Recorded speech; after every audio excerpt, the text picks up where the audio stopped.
যেই শিক্ষকরা দিনের পরে দিন গণহত্যার পক্ষে ন্যারেটিভ উৎপাদন করেছে, তার সেও শিক্ষক তো হাফিজুর রহমান কার জন্য সেই দলের, সেই কোন দলের, এইটা আমার প্রশ্নটা। কিন্তু বৃহত্তর স্কেলে আপনি যখন বলবেন কোন শিক্ষককে বলা যাবে না, শিক্ষক তো ফেরেশতা না, তিনি অপরাধ করলে তাকে ধরতে হবে। নাম্বার 2, বীর মুক্তিযোদ্ধা। বীর মুক্তিযোদ্ধা যদি গণবিরোধী অবস্থান নেন, তার বিরুদ্ধে গণকেও প্রতিবাদ করতে পারবেন কিনা। নাম্বার 3, বয়োজ্যেষ্ঠ। বেগম জিয়ার চেয়ে বয়োজ্যেষ্ঠ সব থেকে মাজলুম এই দেশে কয়জন ছিলেন? তার হাত বাঁকা হয়ে গেছে, তখন লতিফ সিদ্দিকীর মতো বয়োজ্যেষ্ঠরা, এই কার্জন স্যাররা, ডক্টর কামালরা কি রিয়েক্ট করেছেন। আর আমন্ত্রিত অতিথি, প্রথম কথাটা হলো মানে তখন হয়েছে বলে এখনো হতে হবে জায়েজ।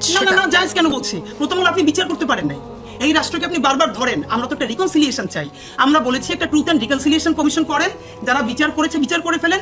এই বিচারের মধ্যে যদি লতিফ সিদ্দিকী না থাকে, যদি অ্যাডভোকেট জিয়াই পান্না না থাকে, তাহলে তারা অফকোর্স তাদের মতো করে কাজ করবে।